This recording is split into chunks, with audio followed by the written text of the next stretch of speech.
Hello everyone, नमस्कार। आप सभी लोगों को शारदीय नवरात्रि की ढेर सारी शुभकामनाएं।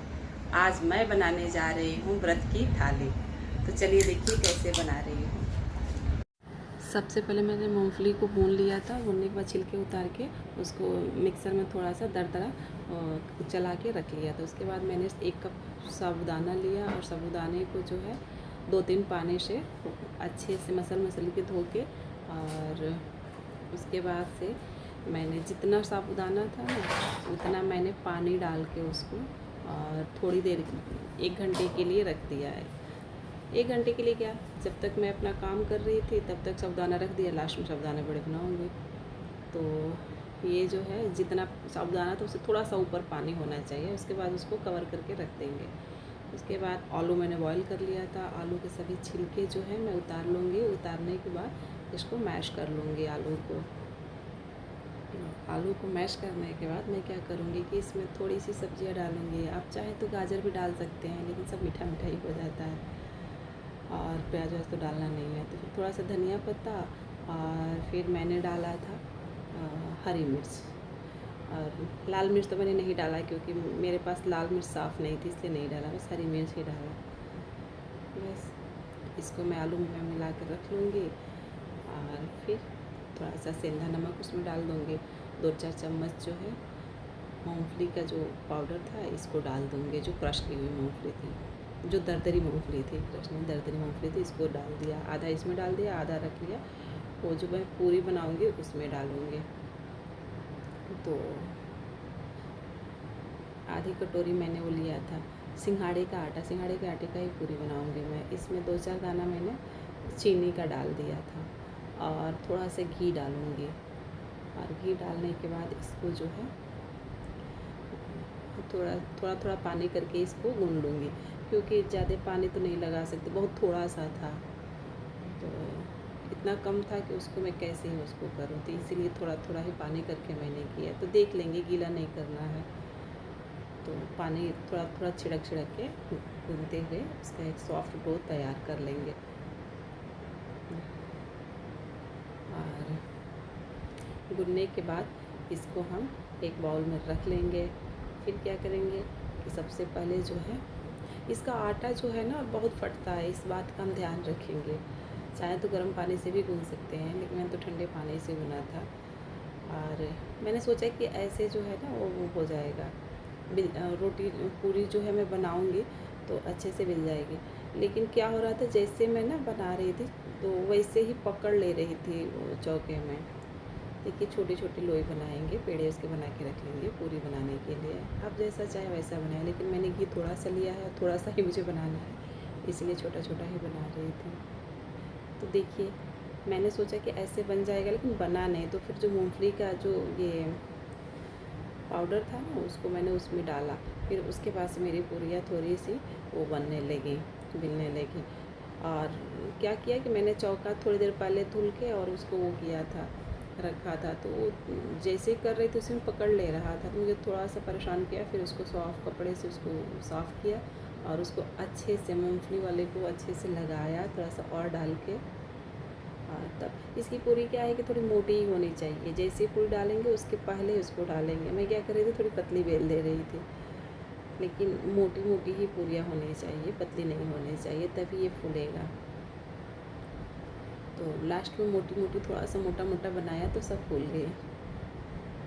तो ये जो है मेरे सिंघाड़े की पूरियाँ जो है मुझे तो काफ़ी परेशान की, सबसे ज़्यादा तो यही परेशान की। चिपक जा रही थी, नहीं तो हो जा रहा था। फिर थोड़ी देर बाद फिर वो आटा लाया सिंघाड़े का, फिर किया तो ये सब चिपक जा रहे थे, टूट जा रही थी तुरंत। लेकिन हाँ बन गई, थोड़ी सी मेहनत ली थी। तो पूरियों को मैंने तल लिया, जितनी मेरी पूरियाँ थी 6-7 जितनी भी हुई थी उतने आटे से, तो तल लिया। तलने के बाद उसको रख दिया। सबसे पहले मैंने पूरी देखिए पकड़ लिया चौका मेरा यही मेरी कहा रही थी कि मुझे बहुत परेशान की थी।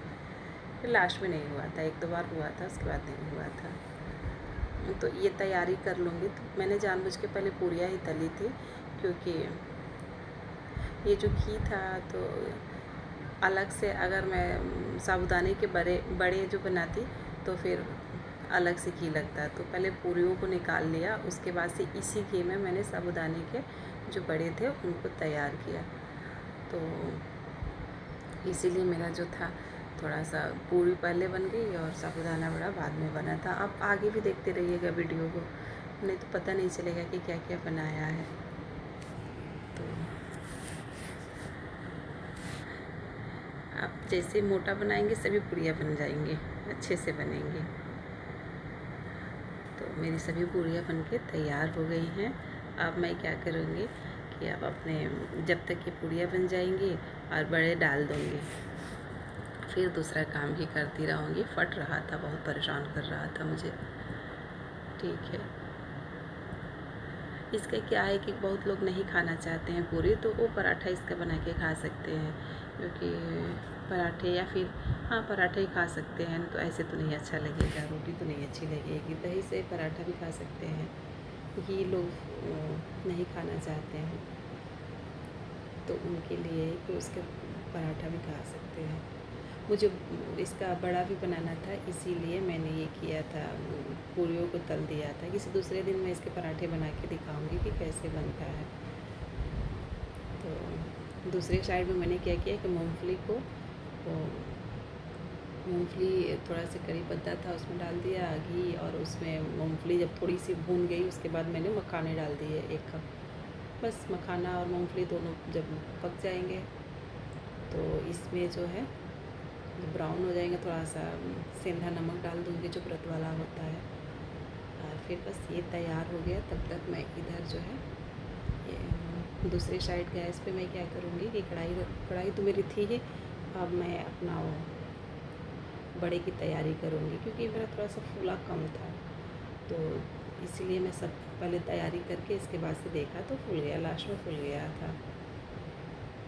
तो ये जो है इसमें से आलू में मैं पूरा निकाल लूँगी। निकालने के बाद ये मिला लूँगी।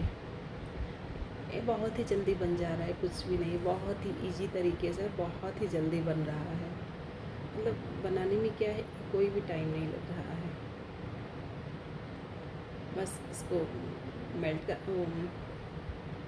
मैश कर लेंगे, सबको मिला लेंगे, और मिलाने के बाद हाथ पे रख के, चिपक भी नहीं रहा है हाथ में तो चिपकता है, थोड़ा सा पानी लगा लेंगे। हम क्या कर सकते हैं कि बीच में जो है ना इसके होल भी कर सकते हैं। इसको क्या है कि पैन में भी रख के और थोड़े से घी में भी उसको हम फ्राई कर सकते हैं, डीप फ्राई कर सकते हैं। ओह सॉरी, सेलो फ्राई कर सकते हैं, डीप फ्राई तो मैं कर ही रही हूँ। तो ये हो गया एक चीज़। और इसको मीडियम टू हाई फ्लेम पे पकाएं, कभी भी लो फ्लेम ना करें, नहीं तो ये फट जाता है। जो आलू होता है बहुत जल्दी वो हो जाता है। मेरा जो है ना लास्ट वाला मैंने वो कर दिया था, स्लो कर दिया था, तो पका नहीं था। फिर बाद में मैंने उसको हाई फ्लेम पे पकाया था, देखिए धुआं धुआं निकलने लगे थे। उसके बाद से दूसरे साइड में मैंने इसको रख दिया और एक पैन ले लिया अपम पैन, और इसमें मैंने थोड़ा सा आधा चम्मच के आसपास मैंने घी डाला। उसी घी को ये सब में डाल के थोड़ा थोड़ा डाल के उसको लगा दूँगी, और जो मेरा बचा हुआ है उसको मैं इसमें लगा दूँगी, अपन में कवर में लगा दूँगी। और देखिए मैं क्या करूँगी कि इसको ना गोल गोल जैसे शेप हाथ से दे के और डाल दूँगी। ये इसलिए मैंने किया कि बहुत ज़्यादा जैसे ना फास्ट फूड ऑयल नहीं खाया जाता है। अगर जिसको क्रिस्पी खाना है तो फिर तल के खा सकता है, लेकिन बहुत लोग क्या होता है कि ऑयल नहीं खाना चाहते हैं व्रत में, तो उसको क्या है कि ये कर सकते हैं। बीच में मैंने इसलिए होल थोड़ा सा कर दिया, अंदर तक नहीं किया, केवल पीस पे किया। वो इसलिए किया कि पूरे अच्छे तरह से वो पक जाए, क्रिस्पी हो जाएगा। इस तरह से करने से हल्का रहेगा तो हो जाएगा। इस तरह से सभी बड़ों को मैंने ऐसे ही किया। तो देखिए कितने अच्छे लग रहे थे, ये भी बहुत अच्छा बन गया था।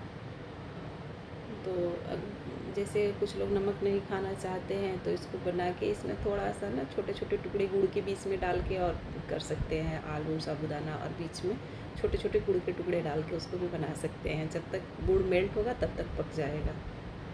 तो वैसे भी मीठा भी खा सकते हैं। मेरे सभी बड़े बन गए, और फिर ये बड़े रखने के बाद जब मुझे टाइम मिल रहा था तब तक मैं क्या कर रही थी कि अपने जो जितने फ्रूट्स थे उनको मैं काट रही थी, फ्रूट्स की भी, क्योंकि मुझे प्लेटिंग करनी थी, तो फ्रूट्स भी मैं कर रही थी। अब इसको ढक देंगे, ढक देंगे तो थोड़ा सा वो अच्छे से पक जाएगा। इस अपम का क्या है कि उलट पुलट के उसको पकाएंगे तो फिर अच्छे से पकता है। उलटने पुलटने से जैसे उसको पलटेंगे तो थोड़ा सा घी अगर आप चाहें तो लगाएं, थोड़ा सा लगा देने से नीचे पकड़ेगा नहीं, वैसे पकड़ता नहीं है, नया रहता है तो नहीं पकड़ता है, लेकिन थोड़ा सा लगा देने से वो एकदम मतलब अच्छे से उससे वो क्रिस्पी हो जाएगा, पक जाएगा अपने से। मैं 1 चम्मच घी में पूरा बन गया है, मेरा आधा चम्मच भी ही हो जाता। तो आप लोग भी अपने घर पे बनाइएगा और बना के बताइएगा कि कैसा बना है। इतने कम मतलब घी में, इतने कम घी में कैसे बनाया। जो लोग घी नहीं खाना चाहते, आजकल की लाइफ में तो घी और तेल तो लोग बहुत कर रहे हैं, अवॉइड कर रहे हैं, कोई खाना ही नहीं चाह रहा है। तो फिर जितना कम से कम हो सके घी तेल सब छोड़ रहे हैं। कोशिश मैं भी कर रही हूँ, आगे भी कोशिश करूँगी कि छोड़ूँ इसको। चलिए मेरे सभी अपम बन के तैयार हो गए और अब मैं कर रही हूँ प्लेटिंग। बीच में जब मुझे टाइम मिला था अपम रखे थे तो उसी टाइम मैंने फ्रूट्स भी कट कर लिया था। तो ये रहे मेरे बड़े साबूदाने के जो मैंने डीप फ्राई किया था, ये रही पूरियाँ, उसके बाद मखाना सब मूंगफली, उसके बाद दही और उसके बाद से ड्राई फ्रूट्स थे, उसके बाद से फ्रूट्स थे। वो क्या था, दही को मैंने रखा ना, मैं खुद भूल गई थी, मुझे लगा कि साबूदाना है, मुझे लगा उस साबूदाने की खीर है। मैं बनाने वाली थी लेकिन बनाई नहीं क्योंकि बहुत ज़्यादा हो जा रहा था आइटम, तो फिर कोई खाता नहीं, इसलिए नहीं बनाया, कितना कोई खाएगा। तो किसी दूसरे दिन बना दूँगी, आज तो बहुत ज़्यादा हो गया था, कोई खाने वाला नहीं था। तो देखिए मेरी प्लेटिंग, ये केला रहा और थोड़ी सी रहेगी मेरी मौसमी, बस। आप लोग देख के बताइएगा कि मेरी रेसिपी कैसी लगी, मैंने कितने कम तेल में भी और डीप फ्राई में भी करके बनाया है। अगर मेरे से कोई मिस्टेक हुई होगी तो ज़रूर बताइएगा। Thank you. आप सभी लोगों को शारदीय नवरात्रि की ढेर सारी शुभकामनाएँ। Thank you. ऊपर से मैंने चीनी डाल दी। Thank you so much.